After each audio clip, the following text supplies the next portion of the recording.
It's back and bigger than ever. It's the Unofficial 40 from Soonerscoop.com. Presented by the Choctaw Casino and Resort in Durant.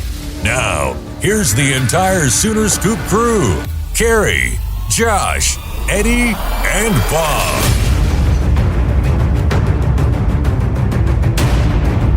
All right, welcome back, everybody. It is time for another edition of the Unofficial 40 here on Sooner Scoop Podcast.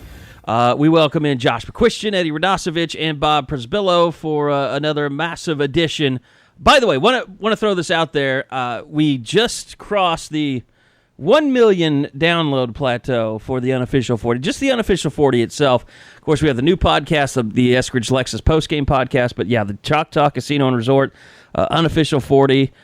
We have now crossed 1 million downloads. It's like McDonald's, like going to have a sign out there like 1 million download. I wish we had killed as many people as McDonald's, but we'll take this lovely honor. We'll take that honor instead. Yeah. But I want to remind you guys, the reason that you are getting episodes each and every week of the Unofficial 40 now on a regular basis is because of the Choctaw Casino and Resort in Durant. It is an unbelievable property. You guys go out there, want to have a great weekend, great hotel, lots of stuff to do, a lot of great places to eat, amazing food and restaurants, the poker rooms. If you're a high roller, they got high. I don't know what that's like to go into the high roller area because I am not one. But the Players Club rewards card, they've got that out there for the more you play, the more you win.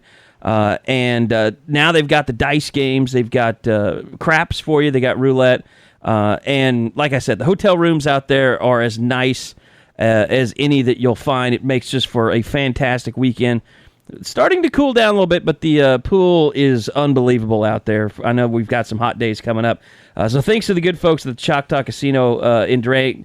Go check them out, ChoctawCasinos.com. Book your weekend away just to get away. Maybe even go down before you head down to Dallas next weekend as well. That might be a good time for you. So, first off, guys, order of business. I want to play this for you. It is, by the way, a huge week. We understand that. A massive, massive week. And then I thought this was a little strange on Monday when Lincoln Riley had his weekly press luncheon. All right, yeah, thanks everybody for being here. Excited, about this week to get back into Big 12 play. We kind of, as we looked at the season, before this thing. What's going on right now? That is not excitement. That sounds like a guy that just lost like 3 games in a row. What the hell's going on around the Oklahoma program right now? I think we've all felt it. The last couple of days with media. Well, if I had to go sit for an hour, which I do on Mondays, and with some of the dumbasses that attend that thing, I'd probably be depressed too. Be better, I think, is one thing that has to be thrown out there to us in the media, which is, look, it's a problem. People just show up and stand there and do nothing. The majority of people that show up stand there and do nothing. Like, if I had to come and talk to us every day, I'd probably be depressed too. I would have ended it already. Like, we're so horrible. And I'm not talking about everyone. I think there's guys that know their shit. Come prepared. Guys from the Oklahoma and the Tulsa world. Sooner Scoop, I would say. Athletic. Somewhat. Jason Kersey has got his shit together. But they're just a bunch of idiots that have no business being. And I think it's like, I know that people don't care. But my God, it's. I almost get the sense that media is about to be cut out the way things are going, because it's just a hassle. Might be. And I mean, look, here's the other thing too. It's our fault the defense doesn't play well too. Here's the thing, like, I think everybody is pretty much treated the last couple of games with kid gloves. Nobody's gone after in the media. Nobody's done a hatchet job on anybody. Although the fans want us to. This game coming up is huge, because if they don't play well against Baylor on the defensive side of the ball, I'm going to tell you, all hell's going to break loose because it's that time. This is what the Cheering for it. defense has been built for. Because they're supposed to stop the Big 12 teams. Baylor is that type of offense that if this defense is supposed to be better, that we heard about all spring and summer, this is when you finally see it, when you're going against that traditional Big 12 team. This is where Buki makes the difference. This is where... Go. I always hate when we jump right in and never get Josh's thoughts on the previous game because he wasn't with us on the post game. Another cry for Josh on the post game. Well, I mean, I'd like to know what he saw. People are upset that you're not on the post game, Josh. Like I said, there's this week for the people that are not threes on the of board people. Don't know. I couldn't have brought anything to the postgame. Like I could have replayed what Toby Rowland was talking about on the radio broadcast, which I think really would have provided some interesting depth. Yeah, I think it would have been nice to wake up Josh at 1 in the morning, though. That is kind of when we did the podcast. What we could do is we'll pizza. just wake up me and the 9-month-old, and we'll just do a podcast. And I guarantee that'll Crying be baby listening. podcast. Yes, exactly. We basically sounded like crying babies on Saturday night. So you dropped like 27 F-bombs. Yeah, to be fair, guys, I I got a listened message to that from one a friend through. on Twitter from a friend's mom that says, Eddie really needs to watch his language. And you know what I said? F***ing noted. I thought we sounded pretty awake for as late as we did that Saturday. Bob's exactly right. I was like, I guess they did this because I woke up to it in the morning, and I thought, well, when did they do this? Did they do this quickly after the show? And then I listened the first few minutes, and Carrie, you mentioned it was like 1 a.m. when you started. I was like, these guys sound great for I know being a 7-hour grind at that point. I got to sleep in that day, so that was gravy for me. Eddie, I'm sure, felt the same way. Yeah, it was awesome. Slept till like 11:30 on Sunday. When you get to sleep, I did too. I didn't go. I woke up and I felt like it was like 5 o'clock in the evening. I didn't go to bed till 4 because I was in a Netflix-a-thon watching *Halt and Catch Fire*, which is a great show. But yeah, I woke up after game day. I think games were already being played as I woke up, and I sat there and watched. What was it, Texas and TCU, and went over to the stadium. But look, people are mad. We understand that. People are mad at me. They're mad at us. They're mad at everyone because of the defense and what happened against Army. And I've said this a bunch, like, okay, I get it. You're mad. Let's see how this plays out now that they're going into Big 12 play, because last year this team looked like trash against Baylor. I mean, Zach Smith threw for 400 yards. Denzel Mims was all-American receiver. And guess what? He's back. And so is Platt. And now they've added Jalen Hurd. Look out. Guys, for me, there's a lot of ways I could argue the Baylor game was a lower point than Iowa State last year. I thought Iowa State played fairly well in that game. I thought OU just played horribly against Baylor. It wasn't good. They didn't have Trey Sermon in the fourth quarter. I don't think they win that game. What was it? Abdul Adams had the 99-yard run? Yep. Yeah. Yep.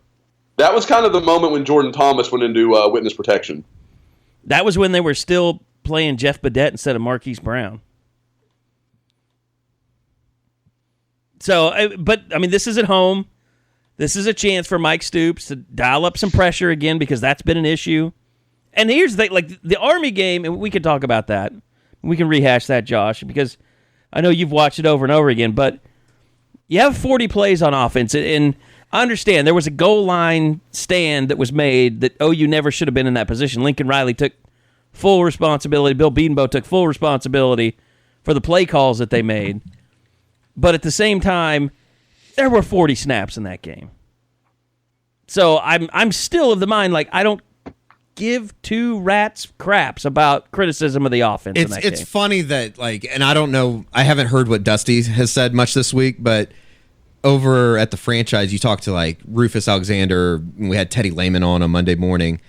The defensive guys blame the offense. And I haven't heard what Gabe has said, but it's funny how it, like, there's a division of, oh, well, if the offensive guys and defensive guys. If the offense stays on the field, the defense doesn't get as tired. And it's just, at some point, and even when they were doing well, they were only they're less than 3 minutes. They're scoring drives. Yeah, it's like, all right, well, so you bitch about when they get stopped at the 1, but it's then not you the also offense that's bitch causing when 16 play drives and 19 play drives. Yeah, That's such a horseshit excuse. You want to get off the field, get off the field. Right, like, it's not.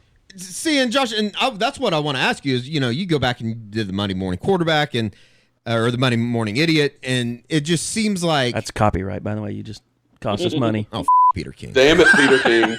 We're screwed. It's one of those things. I know that they're not going to see the option again, and I completely understand the argument that it's tough to defend, it's tough to prepare for, everything that goes into that. They got their ass whooped for 4 hours on Saturday, is what it felt like. Did. A lot of guys played like shit in the game. What's really interesting is I know that because Army ran the ball so well, everybody's like, well, the D-line and linebackers were shit. Like, it was bad. They were terrible. I don't think that's what it was. I thought safety help was terrible. I thought the corners – I thought Motley, as the game went on, got better and better. But I thought, he was slow to kind of adjust to it. And again – Did you not – let me ask you, did you not see Amani Bledsoe get destroyed on several occasions? Ryan Jones played terrible. Ryan Jones was playing the fullback dive from out at the 7. Had no chance and would play the fullback dive, get caved in, and then it was just wide open spaces. It was 2-on-1 out in a 15-yard area. And that's where on the edge. That's where the secondary didn't come through. Because you know why? Because the offensive line. Josh, did you not see the offensive line just running straight past Mark Jackson and Ryan Jones and engaging a linebacker within 2 seconds of the ball being snapped? It was there's awful. No question. Especially with Jones, you just watch him over and over and over again overcommit and crash down and just look like he was out. It was one of those moments where, are you sure Caleb Kelly can't help you in this game? I thought the same thing. Just get you out of this game. He's got, again, it's the benefit of that 4-game rule. You sure you don't want to run him out here and just see what he could do? Because if nothing else, he'll play assignment sound. He may not be quite the athlete that Jones is, but guaranteed, if they did it over again, that's exactly what they would do. Yeah. I don't understand that, though. It's I don't think these coaches are dumb, but then again, they give every reason to make me think that there's some idiots up there. My issue is just that there was no willingness to adjust anything. Right. Yeah. And they were just going to do what they were doing. Nothing. Yeah. I saw one adjustment on literally one snap in the second quarter where they stacked Bolton and Murray behind each other. And it had to be for Murray to deal with the fullback dive and Bolton to have the wide angle to run wide if they went, with a pitch play. So, I guess that's okay. I don't love that because, Bolton, like I said, I said it in the idiot. I don't know that he's going to get to the corner and match that speed. So I would probably have had it the other way, but that's nitpicking. At least they were trying something. The too high safety look all game, I get why Oklahoma was doing it. They wanted to have protection for any kind of RPO, that sort of stuff. I understand all of that. But at the same time, what do you want to bet on? The fact that Army's going to be capable in the run game and continue to beat you as they already have through, 1 quarter, 2 quarters, 3 quarters? Or do you want to try and force the issue and you're going to have to beat our guys outside man to man where we know we have the better athletes? It was a shitty plan. I don't see, to me, scheme plan. That's not my biggest concern right now with the coaching staff. My biggest concern is they're not trusting anybody else but their frontline starters to play. Right. They talked about the depth. The depth is still not there. But in their eyes, at least. It's not like we're talking about unproven guys. I'm talking about Ronnie Perkins. What's wrong with letting Ronnie Perkins play more? Whenever he's in the game, they're so afraid of putting someone in there that's going to make a mistake that they just won't put them in there. And Lincoln Riley talked this week about getting more guys involved on defense. We're just going to play the ones that we think are best. We've been without a few guys here the last few weeks that we're looking forward to getting back. Particularly on the defensive front without Tyree Slott and Q Overton. So, hoping to get those guys back soon. They provide some much needed depth that was kind of a strong point coming in with the D-line. But there's several guys. We want to play Deshaun White more. He's done some really nice things in games. We got to continue to find some ways to play him more. We want to play a few more guys in the secondary, which as we get into Big 12 play, and the styles that we're going to see, obviously going to be a little bit different than what we saw last Saturday. So I think there'll be more opportunities to play those guys and more needs to play them as well. So, I like some of the continuity that we're building with that first group right now. They're playing, when you watch the tape, you go back and see they're starting to do some things, playing off of each other, trusting each other. You see some signs of that group starting to really come together as well. So the guys are going to have to earn it if they want those opportunities. When was the last time that they said something in a press conference about the defense that actually came to fruition? Like, they always say that we want to get these guys out there, we want to do this and this and this. It never happens. Ever.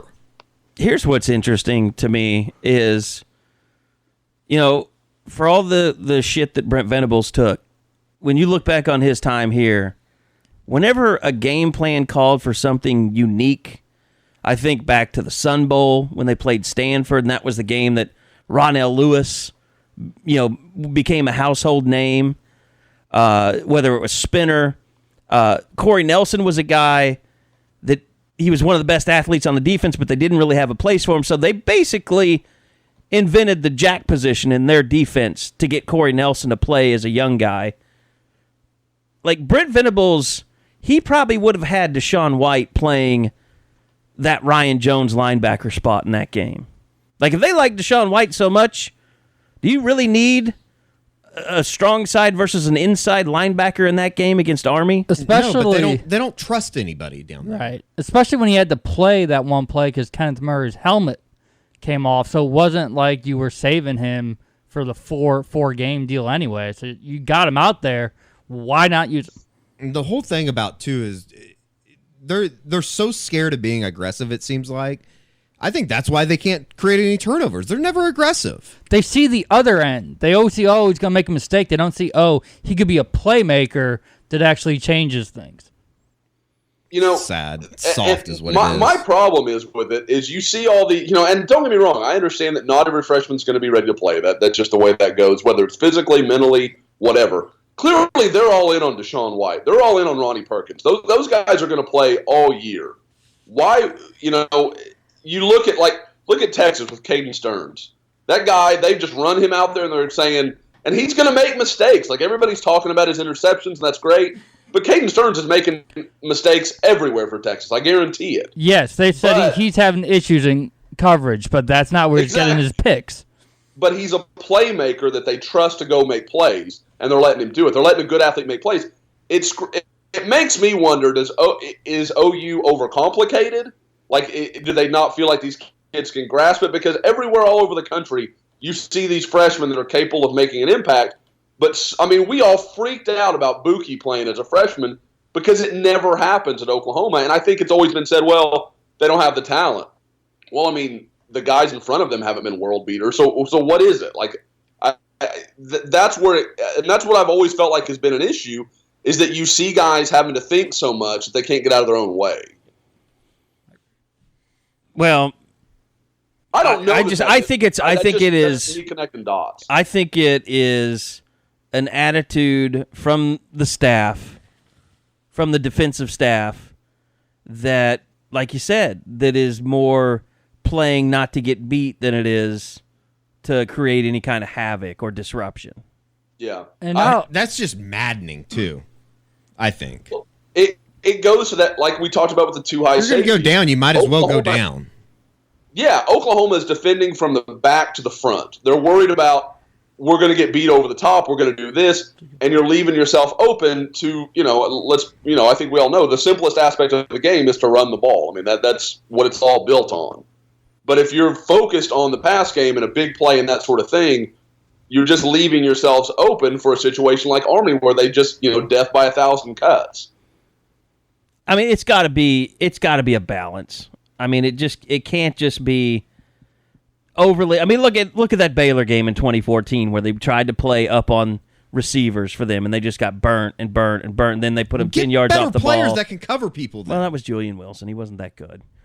I think say that was a weird personnel decision. They have better players now, though, is what I'm saying. But what I'm saying is... Are we going to argue that... What I'm saying is if they are aggressive, like you guys are saying, all the time, they're going to get beat, and then people are going to lose their minds that way. You have to have a balance. You can't rush 7 all the time.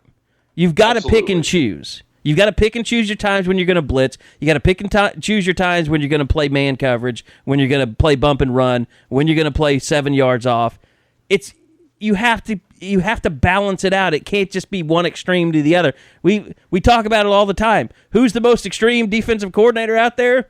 Manny Diaz, and he's had 50 different jobs because he keeps getting fired. Yeah, and Miami's pretty damn good at defense this year.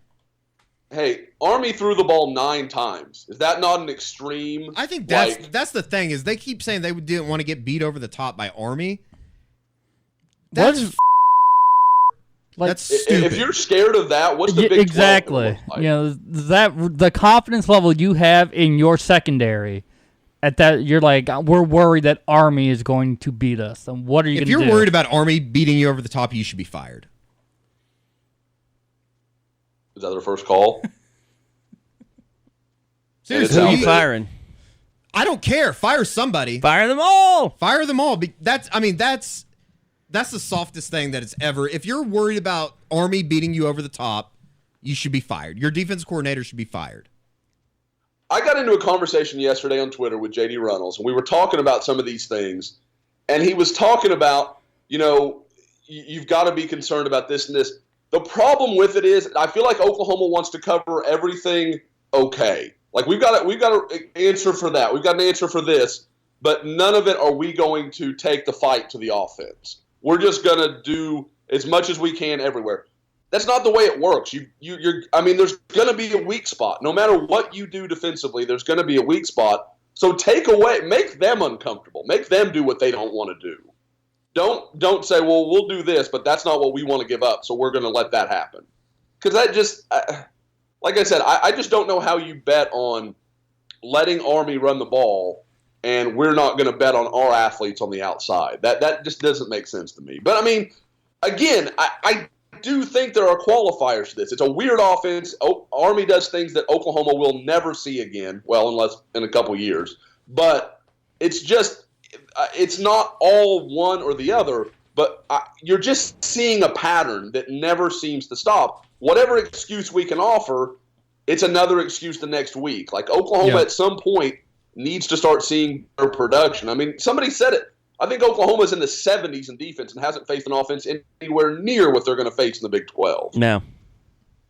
But, look, that's what I'm saying. This is the put up or shut up of all weekends. Yeah. If you find yourself in a shootout with Baylor, they're going to. It's time to make some changes. And with the culture that's around the program right now and recruiting, let's just say OU goes out and Baylor puts 40 on them, and it looks like the defense has no answers. I'm almost of the opinion that you have to make changes midseason. In terms of what? In terms of coaching? Firing in terms people. Of hiring new defensive coordinators. Really? Wow. I'm never this stuff can't continue. I don't know what it accomplishes. It's ripping apart the fan base and the program. I think that's a really undervalued part of this. Like, it's becoming incredibly divisive. And there's no way that nobody within the athletic department, players included, don't feel that. Did you write down divisive and read it or something? No. It's like epitome. The one thing I'm just wondering about, all those guys that took those 87 snaps against Army. Kenneth Murray. Are they 100% heading into Baylor? Is that why we didn't get to talk to anybody Tuesday? If that's the case, they're all banged up. This is the softest program in the country. There's a 12 if people teams are injured, you've Army. Never talked to them. That's just the way it's always been. Banged up. We played against the option injured. this week. Look, Kenneth Mahan was requested this week. He wasn't He showed up on Monday morning. Kenneth Murray did. Yes. Kenneth Mann is what I said. Oh, Kenneth Mann. Scale back your anger, Eddie. It's just it's You're losing your stupid. mind. It's stupid. I think there are a bunch of pussies down there. You're the strong man. It's just so ridiculous. I'm sick of everything. If you want to go see this shitty team this weekend, guess what? I'll give you $20 off. That's right. With your first SeatGeek purchase, Sooner Scoop will give you $20 off your tickets this weekend to see the shit show that is Oklahoma Sooner football. Look, seriously, best promo you've ever read. Ever. Seriously, look, we all know that it's complicated with all the sites that are out there for buying tickets. SeatGeek wants to make it easy for you. You can trust them. They're reliable. Download the SeatGeek app. It puts millions of tickets into one place. You can find the seats that you want for the price you're willing to pay. It gives you seats all over the stadium, tells you what's a good deal. It groups them. It shows you. It's like the Pro Football Focus that everybody's mad at us because they can't give, access to everyone to see every little thing. It'll show you, like, green is a good deal. Red's a terrible deal. Yellow, watch out. That you can get better prices if you look. So you just go to one place. There's nothing quite like being there, and Army is proof of that. If you went to the game, like, you enjoyed yourself. If you watched it on TV and paid $60, you hated yourself. But to be able to go and see the tanks and the parachuters and the pageantry of it all, it was pretty cool. Like, I came away going, I know fans are upset, but that was a cool game to go to. So if you want to go see it in person, download that SeatGeek app, enter the code SCOOP, and you'll get $20 off your first purchase. So it's also good for concerts. If you're listening to this podcast and you want to go to a local game of your choice, NFL game, you're all taken care of. Just put that promo code SCOOP in. You'll get $20 off. So SeatGeek, life is an event, and they have the tickets. So, are we moving on, or we still want to talk Army? Let's move on.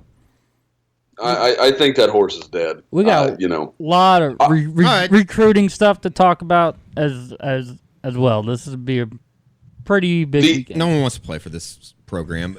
Why does Khalil Lofton still play football for Oklahoma? Because he's assignment sound? Because Robert Barnes is worse? I think it's because they don't have a great option back there, Eddie. I mean, it is what it is. Their safety recruiting hasn't been good enough. It just hasn't. They've missed. I will say the one guy, and you guys talked to, and I did. I don't know if you heard me earlier. I listened to the entire postgame pod. I'm coming to terms, and I thought Kenneth Mann was easily the best offender on Saturday. Thank you. That's what I said. Thank you. Outstanding. By the way, Neville Gallimore, their center, played his ass off that game for Army.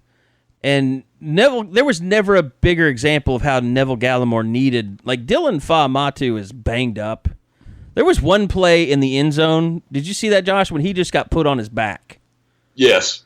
Yeah. It was embarrassingly bad.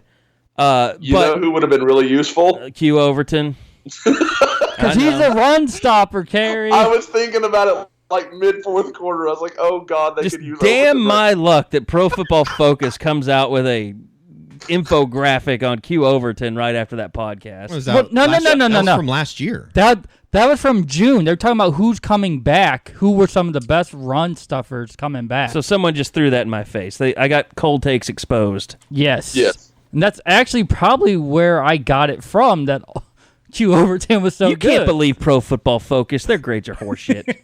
They don't know what the assignment is. Yeah, they can't grade that stuff off of tape. Give me a break. Anyway, they could have used anybody. Because, I mean, look, Neville Gallimore playing 87 snaps or whatever, nobody was going to survive that. Except their center kicked his ass most of the day. And I don't understand, why is Neville Gallimore like 2 yards off the line of scrimmage? I guess I should have asked that question. Into a couple of coaching buddies of mine about that, because I don't get that either. It feels like you're just ceding a yard. Like, we're just going to give you that yard. What nose guard have you ever seen that doesn't try and get as close to the center as humanly possible? But it's not new. It's something OU's done. It's that damn frog stance that they did all the time last year. People hate that. Football people hate that frog stance. Yeah. I'm guys. against it. It's amazing that they can even win football games. Eddie is just like, he's at the end of his rope.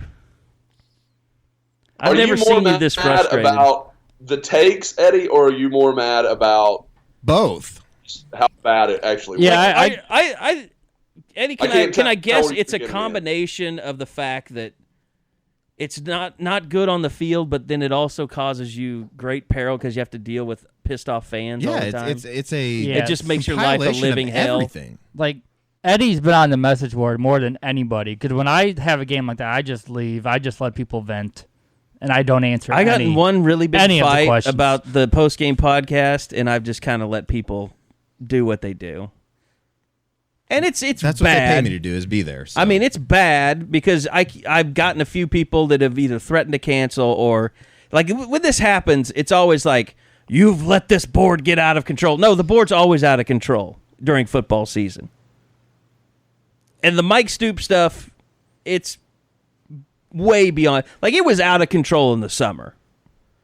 I just don't understand People have just been waiting. I just don't understand why they continue to let this shit happen. Like, they continually, and I know that people think that we're Mike Stoops apologists, but they're completely right in saying they haven't played defense down there in 6 years.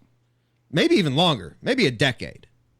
2009 was the last time Oklahoma had a pulse defensively.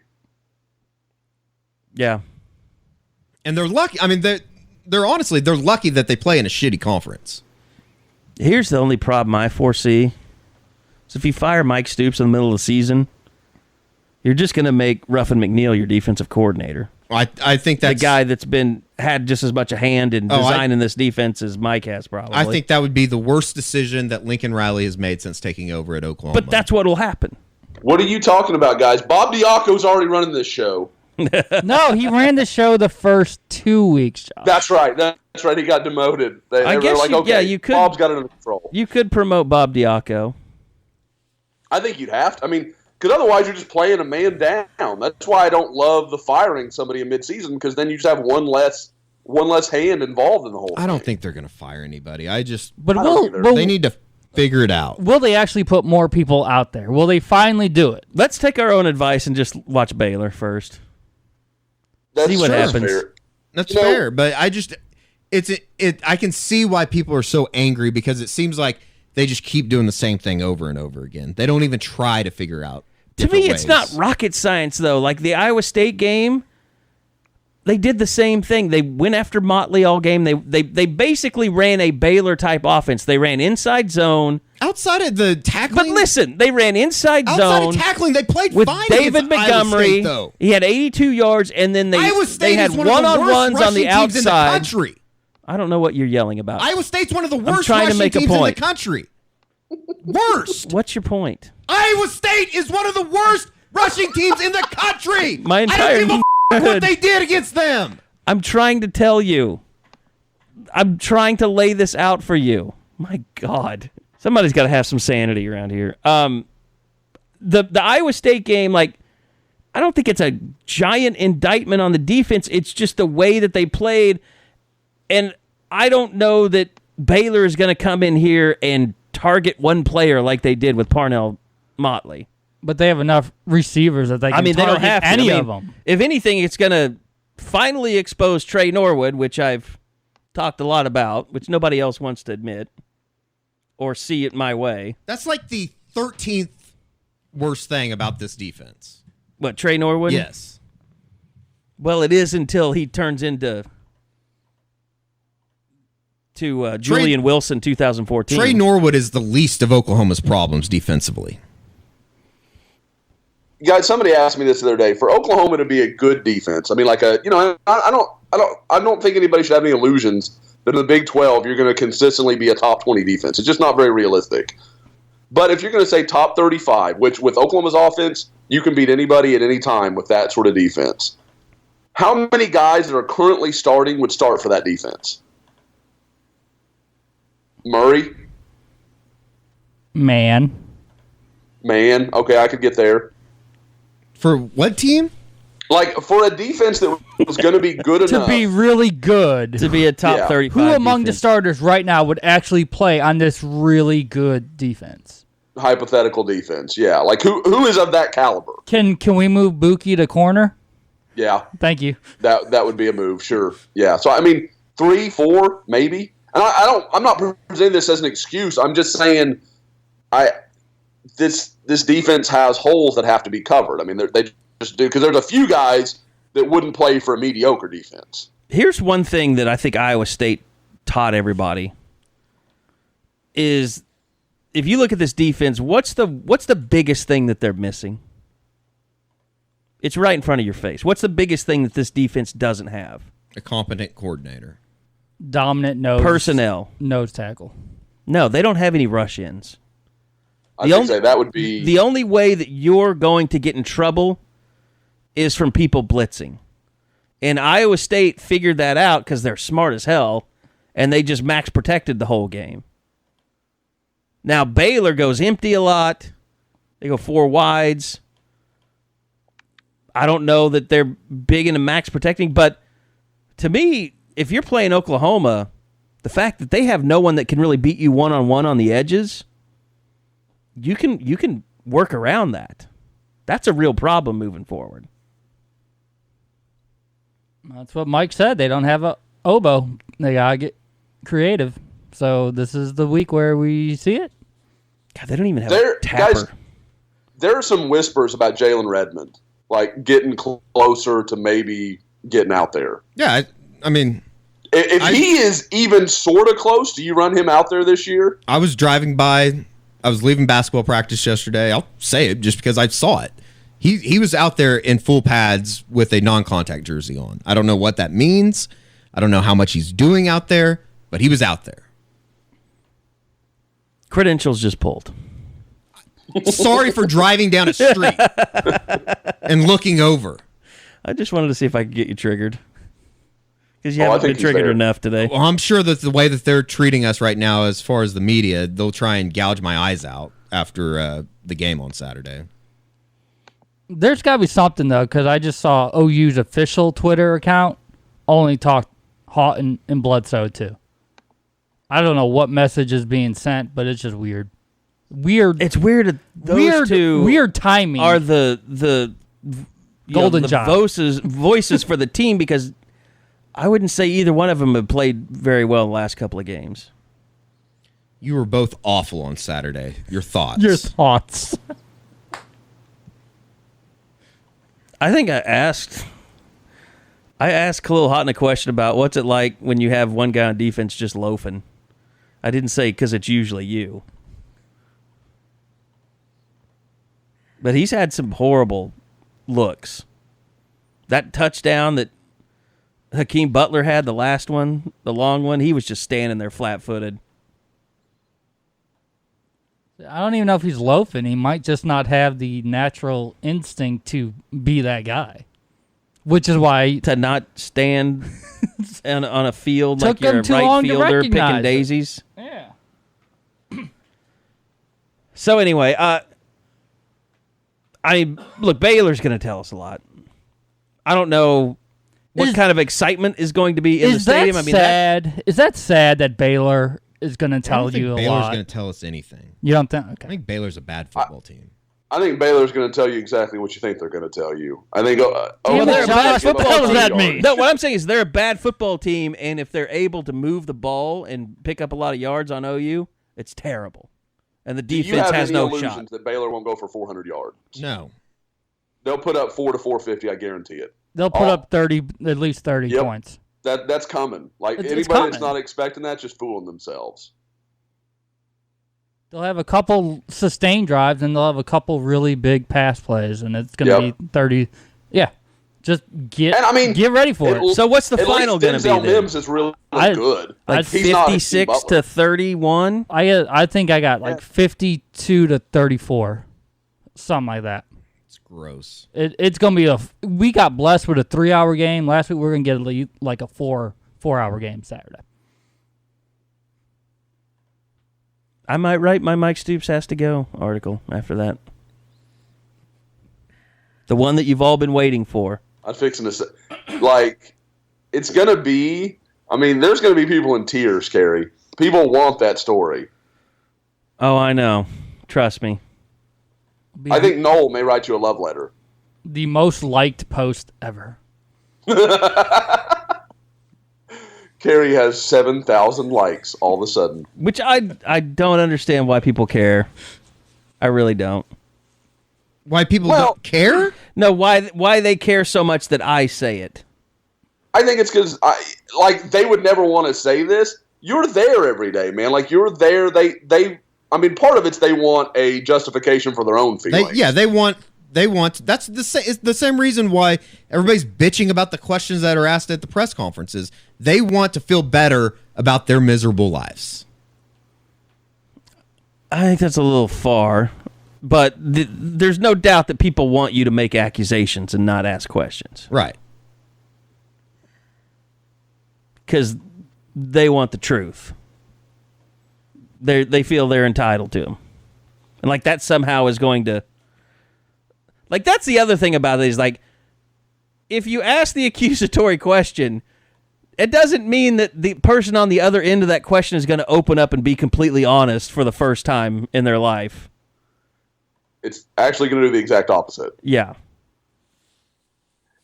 In that vein, Carrie, I was listening to the postgame pod and listening to, and I know Eddie put the full thing up on the board as well, the Mike Stoops postgame.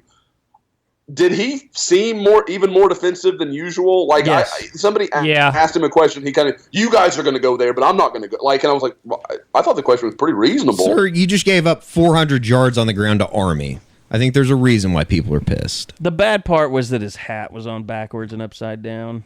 It just was a bad look. This is going to trigger me. This is the stupidest shit ever. Stop talking about this, people. It doesn't matter that his hat is backwards. I was talking. Well, he shouldn't have done it. He shouldn't have done it because all the people that hate him or want him fired are going to make a big deal out of it, which they did. And they lose credibility because they come better. off crazy. They're talking about stuff that doesn't matter. If he wants to coach the damn defense in a thong and he holds them to 5 points or 7 points a game, no one's going to give a shit. Oh, I had to delete a thread. It either matters or it doesn't. I had to delete a thread that was someone trying to make a call to action to dig up dirt on Mike Stoops' personal life. Oh, Lord. Just like, you've lost your mind. Yeah, when you go that far with it, you lose any chance for someone to take you seriously. But he does nothing to help himself. I think that's the biggest thing. I agree with that. No, I agree. He paints the target on himself. Okay, it's time for another awkwardly placed segment. Yes! Let's do it. Get to the fridge. Grab yourself a Native Amber, an F5 IPA, or any of the great Coop Ale Works beers, because it's time to make a toast to this week's player to watch. All right, the Coop Ale Works player to watch. Is it coach to watch? Do we have to make it that? Mike Stoops? Should be. I mean, I'm just saying we can do whatever we want. I mean, is there anything that we think we're going to learn from that? I mean, look, I think that there is. If you want me to nominate a player on the offense, it would be one person, which I think is something that we could learn as we go along, because he finally led the team in rushing, and that was Trey Sermon. Here's Lincoln Riley talking about Trey Sermon on Monday.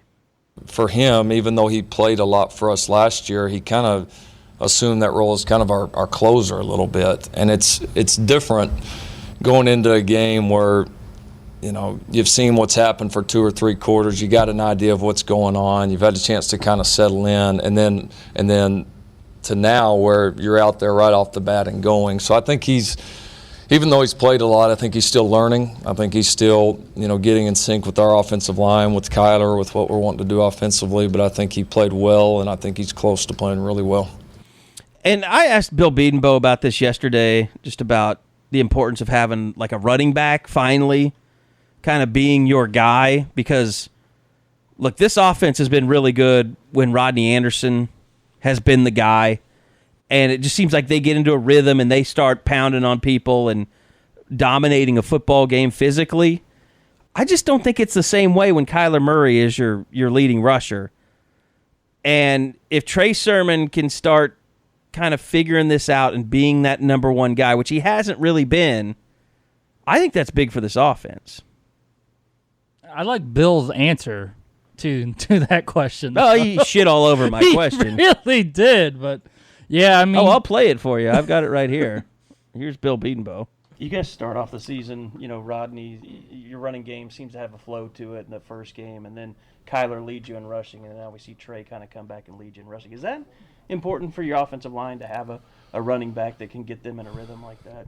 I don't know. I get asked those, who's the running back? That doesn't matter. You know what I mean? Now, I think it's important for the running back to get into a rhythm, but who it is back there, I mean, I don't even know who's back there half the time, so I'm sure they don't. Maybe they do. Heck, you'd have to ask them, but, I mean, half the time I don't know who the running back is. You're blocking a play, a front, those things. You're not worried about who the running back is. So I think it is important for running backs to get in rhythm, seeing things, over and over and the different things that they're doing, especially for us. We get played a little bit differently than we saw on film, for whatever reason. But, so for that reason, I think it is for the running back more than an offensive line.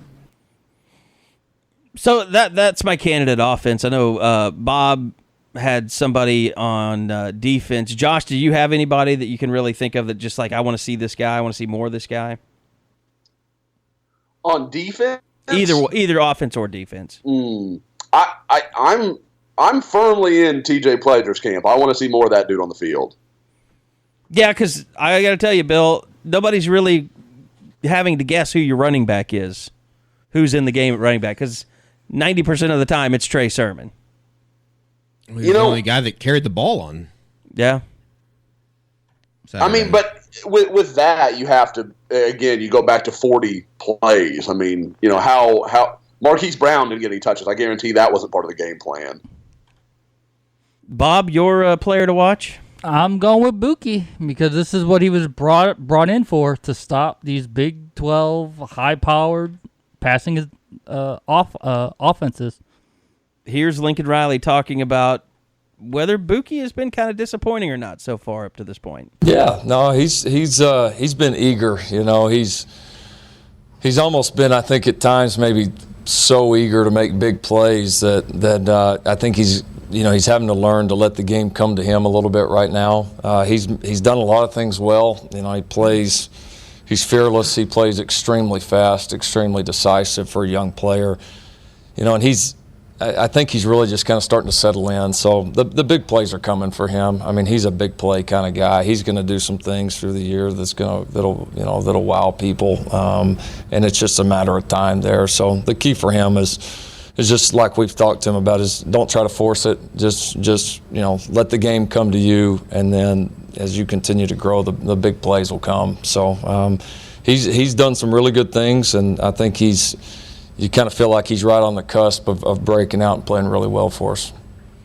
Guys, I think with Buki, I don't know that the game has needed to slow down for him as much as he's just had to make a massive adjustment to the physicality of college football. He doesn't like to tackle. He likes to throw his shoulder and kind of see what happens. It's pretty hard to do that when you're like 5'8". So he's tiny. Figure out that he needs to use his arms and wrap up on somebody. I think people got. It's not that hard. I think people got. People got maybe a false sense of how big he is because his hair is so big. Like, it makes you think that he's bigger than he is. Well, yeah, because he's that tiny little man. In recruiting, you have to add a couple inches. You don't want to say the dude is 5'8" on a profile. Because you'll hear from the coach or the you'll hear something, yeah. So you put 5'10", 5'11", make him feel good. Did anybody else just picture Eddie like as Matt Foley with and Bookie's on the couch and he's sitting there and he's talking to him and Eddie's like, "It's not that hard. You're gonna be in a band down by the river, son." Eddie is doling out he's advice. The 5-star. I mean, you're not. I mean, Eddie, you're not wrong, but he's also being asked to do something that's not. It's. I mean, he should be tackling wide receivers, not trying to come up and tackle Army's fullbacks. He's being asked to do something he's not built to do. You can't ask. And he's serviceable just because he's a really good player. You can't ask Eddie to do things he's not built to do either. Just give football advice on how to tackle. I don't know what that means, Kerry. I'm saying we need to let you be yourself and not. You're just. I like that you're angry today. I really do. I don't like that I'm having to.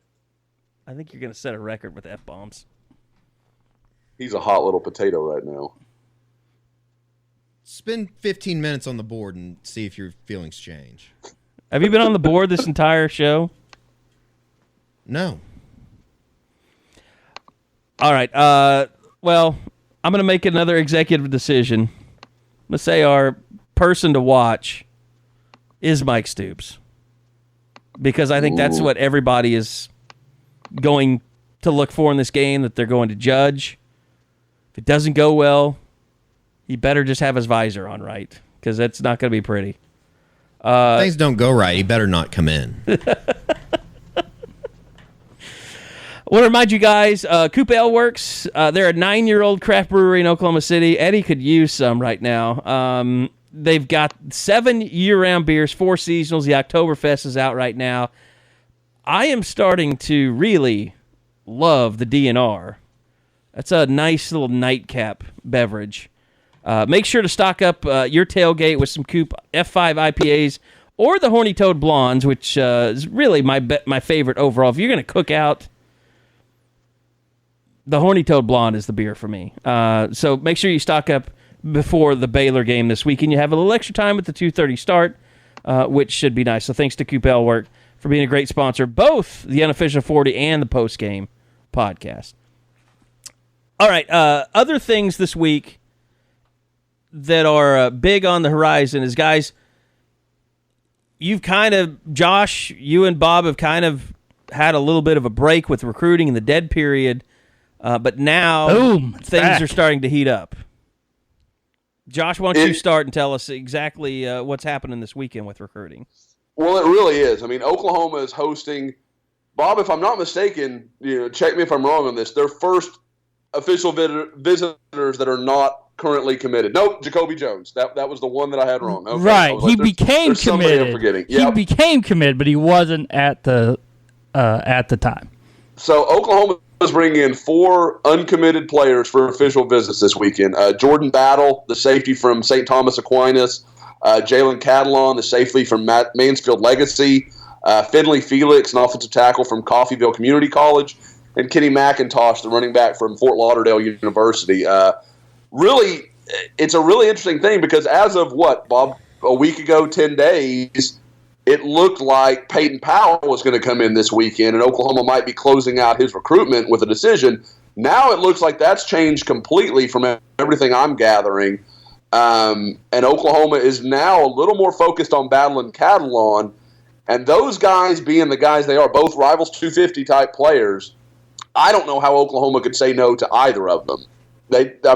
We just got done talking about Oklahoma's need at safety, and you're talking about 2 of the best in the country. Battle's actually committed to Ohio State, so it's a big coup for Kerry Cooks and Chip Viney and those guys to get him on campus. So it's a huge weekend for Oklahoma. Obviously, I think, and Bob really brought it up before even I got to it yesterday. When Jaden Davis announced he's coming unofficially, he is Jordan Battle's high school teammate. They're good friends. This is, kind of like looking back to the spring game. This is played about as perfectly as Oklahoma could possibly play it. They have one big, stick to swing, and this is their chance to take their shot at Battle. There is nothing that makes me think that they can get either of these guys. Is that too harsh? No, I mean, what Eddie's saying is not all that wrong, because here's the thing. It's set up perfectly. These kids have bye weeks, so they're not showing up Saturday morning, all tired. They're all coming in Friday. They're ready, but it's going to be up to the defense to perform on the field so that the fans don't turn on them like they did against Baylor four years ago. You go an official visitor at that game. If you remember, there were a bunch of guys at that Baylor game, 2014, where OU looked like they could have made a strong close, and it went the opposite direction. No one committed from that game because of the way it went. So it's all set up. All the pieces are there for a big weekend. It's going to be up to the defense to produce. I think there's too much stock that's put into the game. I think there's definitely validity to that at certain points, but when you're looking at a defense that struggles, I think those guys don't want to see a defense give up 40 points and say that was a great part of the visit. On the flip side of that, though, I don't know how a guy couldn't watch that and think, I could come in here and play immediately. Well, sure. But you're talking about Jordan Battle that's committed to Ohio State, who is just running out one first-round draft pick after another in the defensive backfield. Then you have Jaden Catalon, who everybody kind of thinks is a Texas lean. Well, look at Caden Stearns. He's running out there as a freshman. They've got a ton of guys out there. I mean, at some point you have to start focus with his knee injury. He may think, okay, I'm going to have to redshirt regardless. At some point you have to look at other situations. It's better to recruit from a position of strength. Look at Oklahoma in offense. I mean, they got Spencer Rattler because they're so good at quarterback.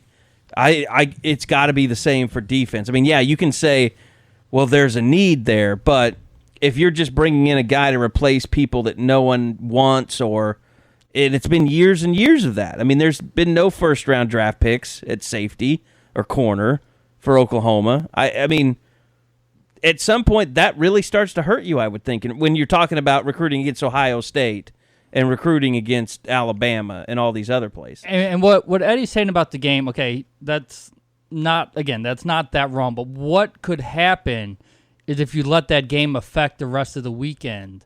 I remember that Baylor. I remember talking to Dominic Alexander, Zach Sanchez, about how tough it was to then host those kids at night on Campus Corner when you just lost by 34 points.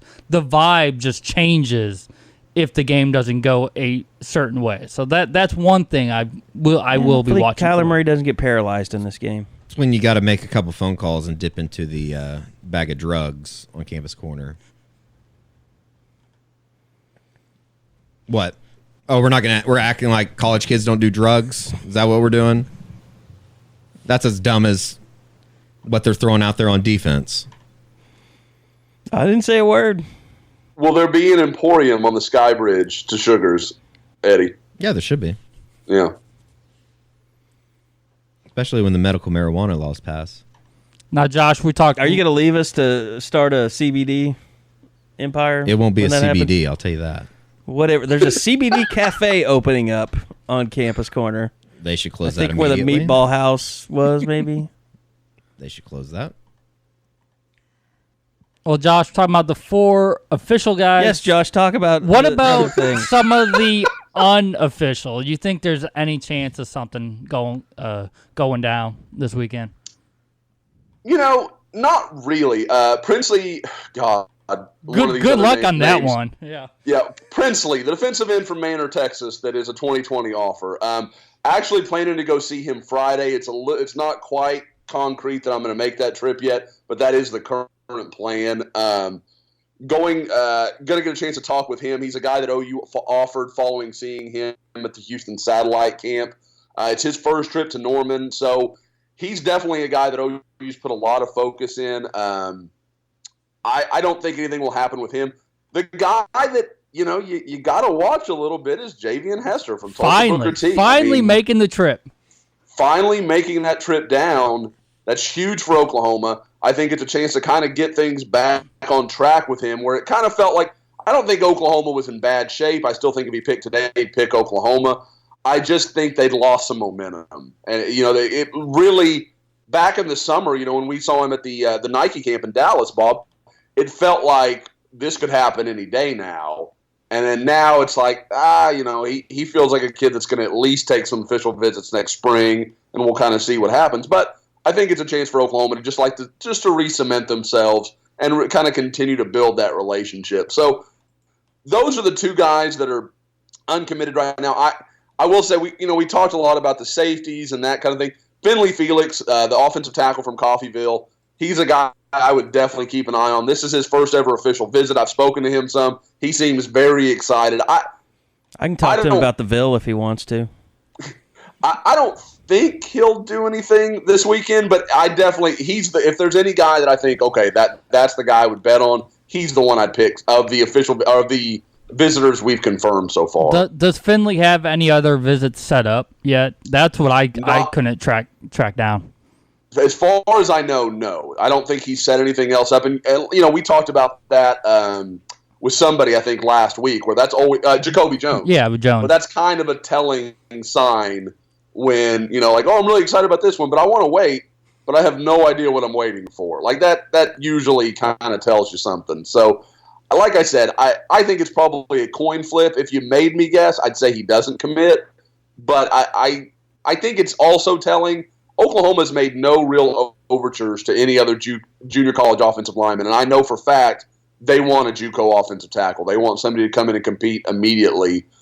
And when they lost out on Anthony Wiggin, they had already offered Finley Felix, and they just made no adjustments since then. So I think it's pretty clear that Bill Bedenbaugh and company think they're in a pretty good spot with him.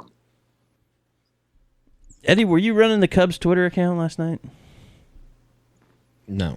Oh, the porn thing? Yeah. Yeah. That's weird. Did they tweet out porn? Yeah. Maybe your Cubs aren't so bad after all, Eddie. No, they're playing like shit. They got the former Royals coming after him right now. No, well, I mean, it's just the last another thing they need to do is have a 40-win team come after them. It's just another Marlin out there doing good things somewhere other than in South Florida. So, Christian Yelich doing his deal. He got drafted by the Cubs. Did he? I didn't so. know that. I just knew him was He's his with debut. their farm system. Eddie, you going to be okay? Yeah, I think so. You want to talk some basketball, Eddie? No, not really. Okay. I think basketball can wait. They did get 3 commits since the last. Okay. Throw the commits out there. Victor Iwakor. That's how you say it. He is a Iwakor? Yeah. He's a power forward, another Rivals 150 guy. Then the very next day, you get Jalen Hill from Vegas, another Rivals 150 guy. Then Corbin Merritt, a junior college. This will be a project. This is a 3-for-3 guy. Had a stress fracture last season. You don't know. Redshirted. Yeah, you don't know much about him. They'll take a chance, and so that gives you 4. They're still not done. They're actually bringing in another guy this weekend, but I think they want one more, and then you save that 6 scholarship for the grad transfer market that's become its own recruiting season in itself. So one more guy? Yeah, I think they want another scorer to join Davion Harmon. They got nice pieces around him. I think they want one more to go with him. Bob, is there one guy? I mean, do they have that? Okay, we want it to be this guy, or is it kind of open? Could be Malik Hall, who visited last weekend. Tyson Etienne was a guy that was very popular a couple of weeks ago. That's kind of trailing off a little bit. Terry Armstrong has OU in his Final Four, but he's from Scottsdale, and Arizona's in the Final Four, so it's hard to see the Sooners beating out a kid like that. So Hall, between Purdue and OU, that seems to be the real big question here going into the next couple weeks. Miller still hadn't been taken down by the FBI yet? Sean Miller? In Arizona? I think today's the 1-year anniversary of all that. Is it really? Louisville and everything coming out by the feds. It's weird going to the first day of practice, not knowing who some of those guys were. Is Brady Manick just not going to be happy until he's homeless? Larry Bird. That's what he's going for. It kind of became a thing. Quite the look. It came a thing in the summer when we got a chance to talk to him. Mm-hmm. Yeah, he started growing the mustache at the end of last year. Yeah, and so then it just kind of blew up. I think he's embraced it. Larry of the Prairie has been his nickname, and I think he really likes it. He doesn't live up to it at this point. Not yet, and that's crazy to close. say that, but We'll say he looks good physically from what we saw at the first practice yesterday. Like he's put on some pounds? Yeah, I bet he's added 25, 30 pounds. I mean, Because it's he was, night and day he different. wasn't like, chubby or anything, but he was a long, lean, skinny kid. He's very skinny. He's definitely added some good weight. This game's not sold out yet, this Baylor game. I bet, like the last couple, it'll magically be sold out by Friday night. It's funny how that works, isn't it? Yeah, it is. I would think that it magically. But you know what? I mean, nobody ever talks about this, and I don't think the administration would appreciate anybody talking about this, but that's a pretty big deal. Like, that games now are not so... I mean, it just shows you what's happening to attendance at college football games. I mean, is it, though? Because you know who trumps something like that? Nebraska. And they're about as irrelevant as it comes in college football. Well, now they've never been more irrelevant than they are right now. I watched that I first love half versus Michigan. So they're still selling out in Yeah. Nebraska? Absolutely. I think I they're would at think like so. 300 something in a row. And OU's Guys- at like 119, 120. Is that right? Yeah. I love the failure Sure. of the program that Nebraska's going through right now, because I think everybody thought that Scott Frost was going to come in there and just turn everything around in a year. And it's a lot harder than that when your program is completely dead. And by the way, Well, and then they got their quarterback back, and they still... Yeah, I was going to say that. Yeah, they're awful. If Martinez is healthy, this season looks really different. you know who's for them. headed in the same direction of where Nebraska is right now, right?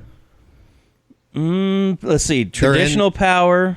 No, I wouldn't say traditional power. They're in the Well, I would put UCLA up there. UCLA is pretty embarrassing, but this program's more embarrassing. And I've been on this since day one, saying that they're an embarrassing program. Texas A&M. No, you're close though. Okay. They're in the conference. Oh, Is it Baylor? No, They're in the SEC. Just SEC. said no, they're in Oh. they're in the Big 12. Oh, well, See, I Well, you said think in the mine. conference, so I got confused. I mean in this conference. Okay. Kansas State. Oh. Ding ding ding. Yeah, Oh. yeah. When you have a senile old man running your program, you're currently God. seeing how it goes. You're an ageist. You are a little The bit guy of an agent. he should not be allowed to be in charge of a football program. Did he make a quarterback switch without telling the assistants? Is that what the story was from Yes. yesterday? Well, he told the assistants, "This is our quarterback." Okay. Like giving them Dana Dimmel. Is he still their offensive coordinator? No, he's the head No. coach at UTEP now. Yeah. Oh, that's right. He got out of there before all Bill this Snyder is stuff bringing happened. down the program day by day, and people are But just sitting that's around his and letting right. it happen. I mean, they have to let. They're screwed. They have to if I let was it the happen. athletic director, I would have taken his name off the stadium and fired him yesterday. Taking his name. It's his own field. Doesn't he have the field and the stadium? Then they could play somewhere else. Bill Snyder Family Stadium and like Bill Snyder Field. It was Wagner Field when Okay, yeah, it is when I Wagner. lived He's there. an old man and he's senile and he's God, running you're the so program. ageist. You hate Kansas everyone State- that's over the age of 60. You really do. Yeah, I do. I do. You think that they're all worthless and they should be put out to pasture. Yeah, basically. Besides Barry Switzer. See, I've talked about this in previous pods. I'm not that far away from Eddie's opinion on this. Like, I don't think they really should be allowed to the guy drive. got a lot of purpose past 60. Certainly not post on a message board. And definitely not vote. You're talking about all people in general, not like media personalities. No, or yeah. If you're over 65 to 70 years old, your just end your opinion- life. Yeah, basically. Find a Kevorkian. Don't drive in the left lane, please. I think at some point that like medical care should just be rescinded, because at that point you can either survive on your own or you cannot. If you need And antibiotics to live past the age of 65, you are screwed. You're a drain on all of us. There's at only that 3 point. people that get a pass.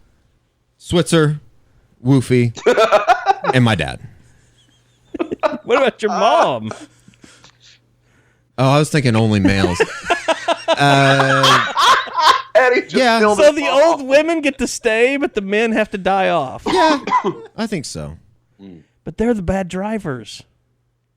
Oh, I just wow. raced past them. Not when they're all out. That's all that there is. They block everything. True. By the way, I've noticed this. I drive a lot. People from Texas are the worst left lane offenders. They just don't give a shit. If I see someone in the left lane, I know it's a Texas tag when I come up to them. It's a hard fact. Although Eddie's a left lane driver, we've had this conversation. Stay in the fast lane. I don't mind that if you're cooking. Do not be over there doing the speed limit. That's some bull. Eddie's a pretty fast driver, though. That's fine then. Get it. There's not a lot of time to be on the roads. We got things to do. I gotta get back and moderate a message board. I feel like we've improved your mood now that we're nearing the end of the podcast. Just talking about OU defensively really doesn't necessarily depress me, but it just triggers. It gets you angry, yeah. It wears you down. Because the thing is we're four games into the season, and it's as bad as it was at any point last year. That's one thing about it. The other thing is the coaches, the program does nothing to help themselves. As far as, and I don't think that they should necessarily, but if they just acted like they gave a shit when they talked to us. But what are they going to do? I know. And it's a no-win situation for them because anything that they say is going to be misconstrued by everybody else. Here's my bottom line, and I think the same thing is with the fans. I think everybody just wants to see OU play better defense. Yeah. The coaches want it. The players want it. And it's making everyone's life miserable that they're not. And I think everybody's just pressing on the issue almost, as far as there's only 6 days in between every Saturday, and every Saturday ends up being a disappointment. Let's start a pool. If Baylor rushes, or no, if they go for over 400 yards total offense, easy. Will someone write a Mike Stoops must go article, and who will that person be? I mean, the easy money's on John Hoover. Beat him with the punch. Be the hero they need, Kerry. Nobody wants to take a crack if that's going to happen or not? Of who will write it? Will it happen? Oh. It'll depend how it happens. It depends. If you give up 400 yards, and that's if they lose, it's got to have to be written. Oh, well, yeah. But if it's against, there will be fire Lincoln Riley articles probably out there flying around. If you think about the Bruins, I don't know about that, but probably Lincoln. If you don't make this decision, you should go too. Guys, it's a reality. It's just like no matter what. I mean, we've talked about in this pod forever. No matter what you want to say, the end result of the defense reflects on Mike. Well, the end result of the whole team reflects on Lincoln, and the defense is part of that. So, this game allowing being in doubt, something to not be good enough is a problem. Will this game be in doubt in the fourth quarter? That's the question. That's why it depends how they get the 4. If it's not, it's a yards. massive failure on every person's part in the entire program. You're saying if they have not put it away by the fourth quarter, correct? Right.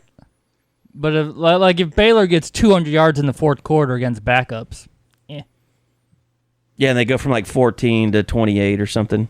Right. That's something you can live with. That's okay. Then you're not writing that. I feel like that's part of the problem, though, too, is the first 2 games, they're doing really well. Starters they put the backups in, right. and they completely skew the stats and the score, and it's almost like the defensive staff's been like, well, we're not letting that happen anymore.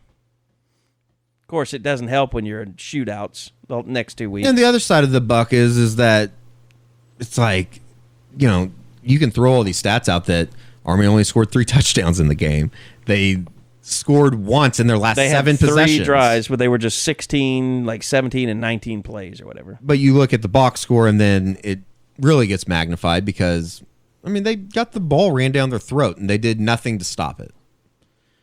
But at the same time, you're just going to make yourself crazy again. Well, you're heading that direction. I'm talking myself right now. He's I don't know why you're bringing this up again. You were fine 5 minutes ago. You're rehashing the Army game again for no reason. You're doing this to yourself.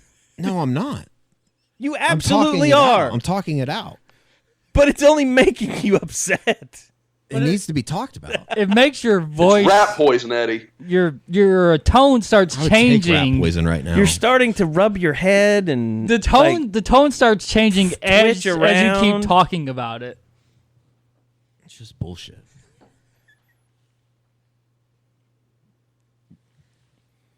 All right. I don't even know how long this podcast has been going, but I feel like we're at an end. I hope everybody feels better. They don't. And you know that. So, Josh, you going anywhere Thursday? Yeah, I'm going to go see Devon Graham, DJ Graham from Keller Central, take on Denton Gyers. So, yeah, going to go check that one out. Like I said, planning to go see Princely on Friday. If not, it may be a Houston game. I'm kind of trying to work that out. One quick thing, because it's already emerging all over Twitter. Kelly Bryant is not coming to Oklahoma, people. Stop with that conversation. It's not we've already happening. had that question on Twitter while we've been recording this. That guy's not a good enough quarterback to run Clemson's offense. He definitely can't do it in Oklahoma. And you're not going to piss off Spencer Rattler in the process. Exactly. Oklahoma doesn't need a new wide receiver. They'd rather have Austin Kendall than Kelly Bryant. Why would they? Like, why would they even be interested? I don't know. I think that's one of those things that people just see the guy's name out there and think, that's it. He started at Clemson. I bet he could start at Oklahoma. That's all it is. The same thing has happened at safety. Everybody's like, oh, they should have taken that guy that transferred from Ole Miss, the Deontay Anderson kid, who's not playing for Houston right now. By the way, Shea Patterson's not really worked out all that great at Michigan. Well, I don't know. The last couple weeks. Yeah, really? I mean, he was definitely not. Notre Dame sucked. Yeah, but I think my favorite. I think Notre Dame's defense might just be really, really good. Notre Dame's defense is really good, but one of my favorite takes right now is Notre Dame gets through this weekend. That's a college football playoff team, which I guess is halfway true. But people are acting like they've played teams or beat up on teams. Everybody thought they OSU beat Michigan, Ball State, Vanderbilt, and Wake Forest. Everybody also thought OSU was going to be undefeated till Bedlam after the Boise State game. I mean, shit changes. I watched that game with some Oklahoma State fans. They were in pain. They should be. I think their head coach might be a child. I freaking, I'm certainly here to take my medicine when I get somebody wrong. Baker Mayfield was way off about him.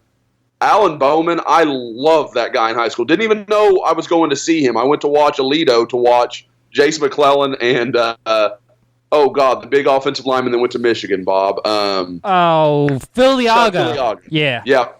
I went to watch them a couple years ago, and they beat the crap out of Grapevine. But that kid, he was the only reason Grapevine did anything that night. They had a receiver that was pretty good. But, I mean, Bowman, like then, I was like, this guy's really good. He wouldn't fit OU in what they do now, but OU could have done worse than him last year. He's a really good player. I'm sure Cliff Kingsbury will do something to piss him off.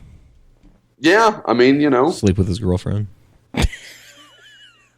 That would do it, I bet. Deal with it. That's what I'd do if I was a coach. If you wanted to run a guy off, just bang his girlfriend. Not every coach can do that. Mike Leach method. There's only one coach that can do that. It's Yeah. Coach Cliff. Close personal friend, Cliff Kingsbury. Maybe Seth Luttrell. Yeah, maybe. He might be. He looks like he could still play. He was halfway out the door of North Texas. Probably not going to be going to Lubbock now. He's got to be going somewhere Cliff next probably year. saved his job. He's got to be going somewhere big next year. I would imagine so. Beat Arkansas. They won. I think they covered the spread last week. They're pretty good. Yeah, I would say don't worry about Kelly Bryant. Worry about Mason Fine being the next quarterback at Oklahoma. Some people Graduate in the media transfer. that would jack off to that idea. You know who you are. John Hoover. It's not like, I mean, there's only one person. He thinks he has broke the mold of quarterbacks. You're going to get a meeting out of this, aren't you? With who? In the HR department. Franchise. Between you and Hoover. I'd tell him right now if he was sitting next to me. It's ridiculous. I think I have before. Yes, you have not been afraid to let him know what's up. Yeah, I think for people listening out there, they think that Eddie says these things privately or on the pod. No, Eddie speaks his mind. All right. I'm not fake. I'm not a YouTube character. Okay. Glad you could get that one in. God, I did it. That's my fault. My And bad. I'll be at Broken Arrow Norman on Friday. Andrew Rame, Miles Slusher. It is expected It's a big weekend. that Bill Beatenbow and Kerry Cooks will both be there, but we'll see if their plans change. So, Bob, are you planning? What are you going to do in the second half? Like, do you have something to do right? with your time? Oh, gonna man. It's going to be a beatdown. Oh, It's my plan. boy. BA Yeah, nice starting work to look schedule like- there. almost a sure thing. Like, they look really good, and they're young. They're just going to get better. So Wasso's kind of sucking this year, huh? They lost a lot of guys off that team They last lost year. a ton. It's hard to judge Union, Jenks, and the Rams at this moment. I don't have a clue how that's going to work out. Eddie and I were up there in the spring seeing Owasso. Give it a couple years, they'll be right back there, and they'll do it consistently. I mean, I think last year was kind of a perfect storm. They had some really good seniors and that kind of thing, but they've got some young talent that's going to be really, really good. Yeah. All right, well, that's going to do it for this edition of the Unofficial 40. Remember, the post-game show also on iTunes. Just look up Oklahoma Sooners post-game. It's the Eskridge Lexus Oklahoma Sooners post-game show. Subscribe to that because it's 2 different podcasts. So if you want to make sure when you wake up on Sunday mornings that you've got our post-game podcast, we've been putting it up on Saturdays every day. Now, Texas, warn you, it'll probably be a little bit different just because of the way everything works for Texas. It's crazy. So we might not record that until Sunday, but for the most part, all the podcasts will be up late Saturday night. We did do a 6 o'clock game, and we even still did a podcast. Yeah, I mean, I know I'm not worried about this one. If we can do a 6, we could do a 2:30 for sure. Yeah, so, we'll have another podcast that'll be up late Saturday night, and when you wake up and you want to make your plates of bacon, as I always suggest, best breakfast food out there. Just a plate of bacon? Just a plate of bacon. There's no better breakfast. It's hard to a freshly cooked plate of bacon. I'm looking for reasons to disagree, but it's hard to disagree with that. To me, that's the best breakfast you could have. So when you're making your plate of bacon or your sausage and egg biscuit that has to have cheese on it, I got into that big discussion, then you can listen to the Eskridge Lexus postgame podcast. But for the Choctaw Casino and Resorts Unofficial 40, I want to thank you guys for listening. 1 million downloads. Thanks for that, too. That's huge. So we appreciate all you guys listening. Go on to iTunes, rate and review, subscribe, all that good stuff. And we'll see you next week right back here on the Choctaw Casino Unofficial 40 on SoonersCoop.com podcasts.